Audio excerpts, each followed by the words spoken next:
अब जो है हम लोग फोटोसिंथेसिस स्टार्ट करने वाले हैं। फोटोसिंथेसिस,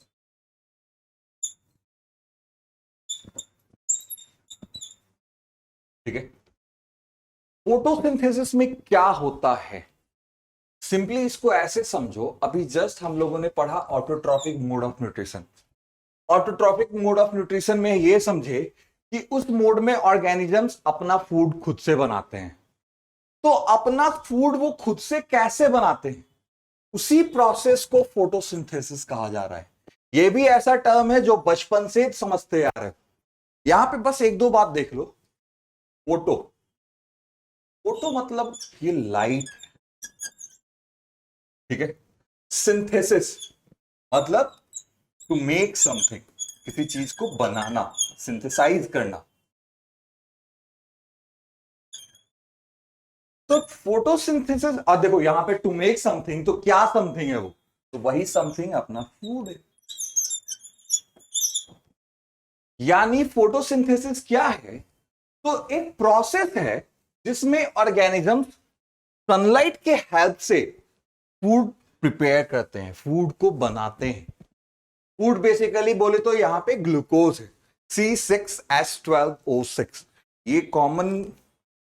अब ये फॉर्मूला याद हो जाना चाहिए नवनीत, ये बहुत बार यूज होगा। ये ग्लूकोज है, ठीक है, ग्लूकोज। चलो ओके।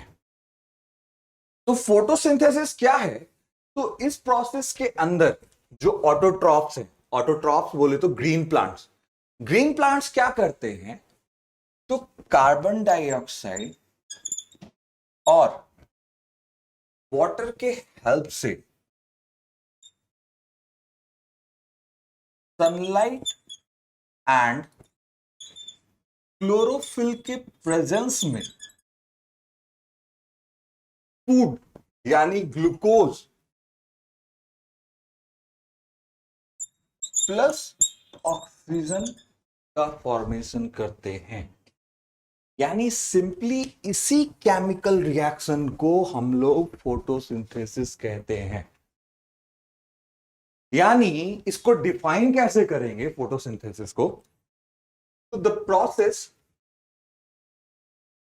चलो यहां लिख दे रहा हूं मैं, the process in which autotrophs prepare their food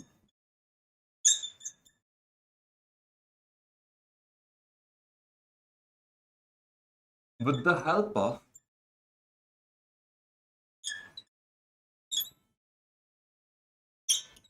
carbon dioxide and water in the presence of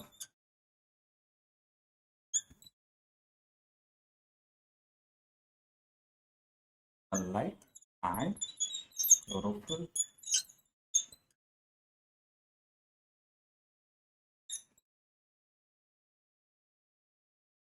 यानी फोटोसिंथेसिस क्या है, तो एक ऐसा प्रोसेस है जिसमें ऑटोट्रॉफ्स क्या करते हैं, तो दे प्रिपेयर देयर फूड। किसके मदद से, तो with the help of carbon dioxide and water. और किसके प्रेजेंस में, तो in the presence of sunlight and chlorophyll. तो इस प्रोसेस को ही हम लोग फोटोसिंथेसिस कहते हैं। यानी method of preparation of food by green plants is simply called photosynthesis. Clear है ये बात। अब फोटोसिंथेसिस में समझो, राइट,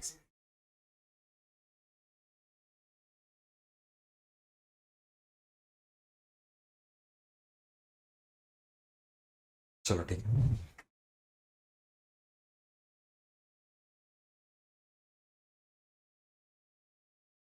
अब जैसा केमिस्ट्री में मैं बताया था, जो किसी भी केमिकल रिएक्शन का जो लेफ्ट हैंड साइड है उसको रिएक्टेंट कहा जाएगा, राइट हैंड साइड प्रोडक्ट कहलाएगा। तो रिएक्टेंट में यानी फूड बनाने के लिए प्लांट्स क्या क्या रिक्वायर करते हैं, तो they require carbon dioxide and water. अच्छा, प्रोडक्ट में मिला क्या? फूड मिला। फूड के अलावा साथ में ऑक्सीजन एक बाय प्रोडक्ट प्रोड्यूस हुआ। बाय प्रोडक्ट मतलब क्या हो गया कि एक हुआ अपना प्राइमरी प्रोडक्ट, यानी वो यूजफुल चीज है, वो है यहां पे ग्लूकोज। और बाई प्रोडक्ट मतलब क्या हो गया कि अगर उस प्रोसेस में कोई सेकंड यूजफुल थिंग मिल रहा है तो उसको हम बाई प्रोडक्ट कर देंगे। तो ऑक्सीजन जो है वो फोटोसिंथेसिस का एक बाई प्रोडक्ट है, जो कि देखो सीधा बात है, अब प्लांट ठीक है इस फूड को बनाए, यानी प्लांट जो है C6H12O6 का फॉर्मेशन कर लिए।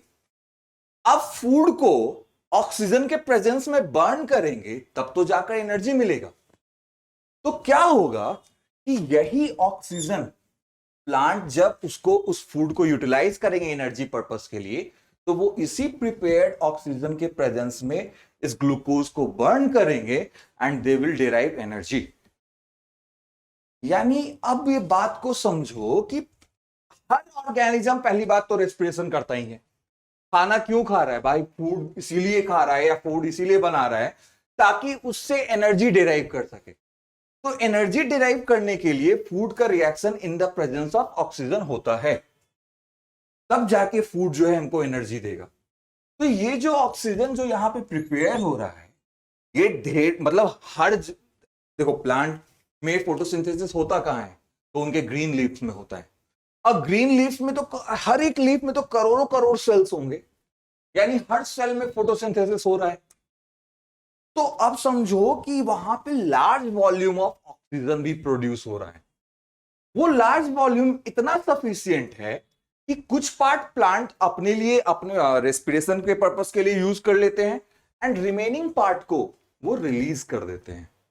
ये बात समझ में आया? अब देखो, यानी कि वो जब फोटोसिंथेसिस कर रहे हैं तो ऑक्सीजन रेस्पिरेशन के लिए वो कहां से उनको मिल पा रहा है? तो जो फोटोसिंथेसिस का बाई प्रोडक्ट है ऑक्सीजन, वही उनको रेस्पिरेशन के लिए मिल जा रहा है। यानी फोटोसिंथेसिस करते समय plants do not require oxygen from outside, यानी फ्रॉम सराउंडिंग फॉर रेस्पिरेशन। लेकिन मतलब देखो, कभी भी ये भूल के भी मत सोच लेना कि प्लांट दिन में रेस्पिरेशन नहीं करते हैं। यानी रेस्पिरेशन तो वो दिन में कर रहे हैं, बस है क्या कि वो बाहर से ऑक्सीजन नहीं ले रहे हैं। जो ऑक्सीजन का रिक्वायरमेंट है वो उनको फोटोसिंथेसिस के थ्रू खुद से ही मिल जा रहा है, और इसके अलावा वो बाहर सराउंडिंग में उल्टा रिलीज कर रहे हैं। हाँ, लेकिन जब फोटोसिंथेसिस नहीं हो रहा है तब क्या होता है? जैसे कि रात में क्या है, ये सनलाइट प्रेजेंट नहीं है। जब सनलाइट प्रेजेंट नहीं है तो रात में फोटोसिंथेसिस भी नहीं होगा, और जब फोटोसिंथेसिस नहीं हो रहा है यानी उस समय जो ऑक्सीजन फॉर रेस्पिरेशन पर्पस जो ऑक्सीजन का रिक्वायरमेंट है वो प्लांट उसको सराउंडिंग यानी बाहर से फुलफिल करेंगे। यानी वो बाहर से ऑक्सीजन को सक करते हैं रात के टाइम में। इसीलिए हमें कहा जाता है कि रात के टाइम पे पेड़ों के नीचे नहीं सोना चाहिए, because the person sleeping below a big tree, a huge tree, will die out of suffocation. वो सफोकेट करके मर जाएगा बेचारा। ये बात समझ में आ रहा है नवनीत? ये सब बातें क्लियर है ना? चलो ओके ओके, चलो ठीक है। तो अब फोटोसिंथेसिस जो है ये खुद दो पार्ट्स में डिवाइडेड है, यानी इसको दो फेजेस में हम डिवाइड कर सकते हैं फोटोसिंथेसिस को। एक है light dependent phase of photosynthesis,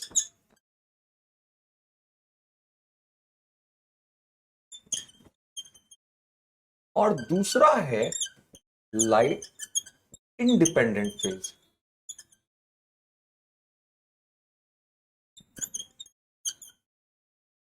देखो है क्या कि जैसे मैं इस रिएक्शन में कार्बन डाइऑक्साइड, देखो ये एक सिंपलर कार्बन मॉलिक्यूल हो गया, मतलब एक सिंपल सा कार्बन कंपाउंड जिसमें एक कार्बन एटम है, सिंगल कार्बन एटम। और C6H12O6 एक कॉम्प्लेक्स कार्बन कंपाउंड हो गया जिसमें 6 कार्बन एटम्स है। तो क्या लगता है कि प्लांट जो है फोटोसिंथेसिस के थ्रू सिंगल कार्बन एटम को एकदम से मतलब एक बार में क्या 6 कार्बन एटम में कन्वर्ट कर लेते हैं? तो आंसर इज नो। वो पहले क्या करते हैं, तो इस सिंगल कार्बन एटम वाले मॉलिक्यूल को पहले 2 कार्बन एटम वाले मॉलिक्यूल में कन्वर्ट करते हैं, देन आफ्टर उस 2 को फिर 6 वाले में कन्वर्ट करते हैं। ये बात समझ में आ रहा है? मतलब हम सिंपली ये समझाना चाह रहे हैं कि पहले कार्बन डाइऑक्साइड से थोड़ा सा ज्यादा कॉम्प्लेक्स वर्जन ऑफ मॉलिक्यूल बना, एंड उस कॉम्प्लेक्स से फाइनली और भी ज्यादा, यानी उस कॉम्प्लेक्स वर्जन से जाकर ग्लूकोज का फॉर्मेशन हो पाया। यानी इस वे में फोटोसिंथेसिस 2 पार्ट में डिवाइडेड हो गई। तो फर्स्ट पार्ट में जब कार्बन को कॉम्प्लेक्स वर्जन में कन्वर्ट किया गया तो उस समय लाइट चाहिए था, इसलिए उस फेज को कहा गया है, नाम दिया गया light dependent phase of photosynthesis. यानी इसको डिफाइन ऐसे कर लेंगे, देखो ये कोई खास इंपॉर्टेंट टर्म नहीं है, फिर भी समझो, इसको ऐसे डिफाइन करेंगे।